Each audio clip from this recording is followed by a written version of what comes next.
This is an F-35B taking off from Britain's most expensive ever warship in the dead of night. The force as it goes by bowls most clean over. So far, during the carrier's 6 months at sea, they've flown 1,863 sorties from this flight deck, a third of them by night.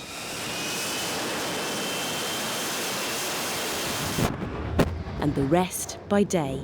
As much as a confident show of force to potential foes, post-Brexit, this is a mission to strengthen bonds and perhaps make new friends.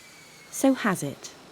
It's almost been like a magnet. The convening power of the aircraft carrier to get people on board or to exercise with us is like nothing I've seen in my 30 years. And whether it's defence and security or prosperity and trade, absolutely, I think the embodiment of the Prime Minister's Global Britain vision.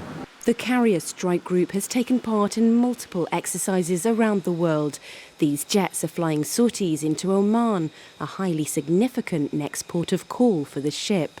One so important, it's brought the Defence Secretary himself out to the Gulf, visiting troops both on land and at sea. Oman is to be one of the UK's global land hubs.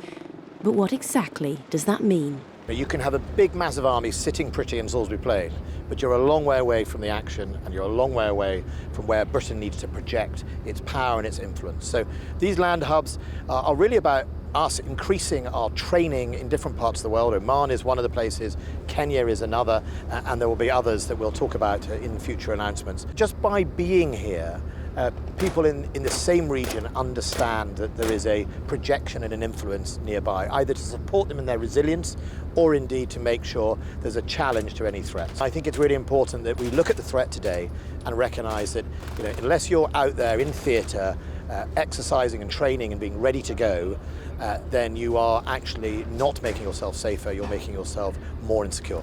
I also want people who join the armed forces to go out and see the world. In the past, people have flown in, done a 6 weeks exercise and flown out, and they might as well have gone to, Worcestershire rather than anywhere else because they've never left the environment. Oman has already seen an uplift in British visitors.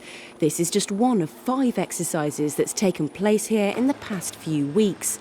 One of the reasons it's so good, it's massive.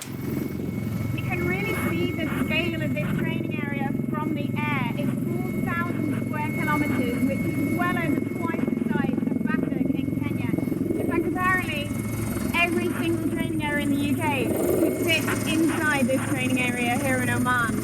It's so different from how we fly in the UK, dealing with the heat in the aircraft. We haven't got an air-conditioned cockpit. We're at 42, 43 degrees up in Masana. So that's been a real challenge. Everywhere we land is into a dust landing, so we're getting the aircraft browned out as we come into land. So we've been teaching a whole set of new techniques that we don't get trained for or practice in the UK. Do you work closely with the Omanis at all or not? Yeah, we've done loads of stuff with the Omanis while we've been here. So just tomorrow we're doing a package with the Omani snipers. So they're going to be operating live firing sniper rifles out of the Wildcat. Back on the carrier, the ship is nearing shore. Duqm has a port perfectly suited to HMS Queen Elizabeth, yet another reason to send more troops here. Jets from this aircraft carrier exercised yesterday with our army on the ranges. It has the potential to do live firing as well. It's got the potential for amphibious assault, and it's got the potential for Navy engagements to land. So it's got all of those potentials. You don't find that in Europe. You don't find that in many other parts of the world. We have a historical understanding and a footprint and a bond with our Omani counterparts. And also it's in a part of the world where stability matters. And if us being here helps provide stability, then that helps all of us. It helps the consumer in their pocket when they go shopping because shipping is safer. It helps all of us from a geopolitical part of the world where some people want to destabilise, and that obviously causes friction. So I think it's an all-round great place to be. Over 40,000 nautical miles down so far and only a month to go. She's crossed 10 time zones and engaged with 40 different nations on her maiden voyage around the world. For the 1,600 crew on board, with an average age of just 24, jets taking off above their quarters has become the norm. And as she approaches port in Oman, excitement grows. They've not seen land in a while.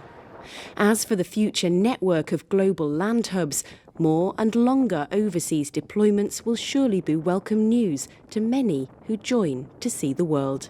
Hannah King, Forces News in Duqm, Oman. If you enjoyed this video, don't forget to like and subscribe to our channel.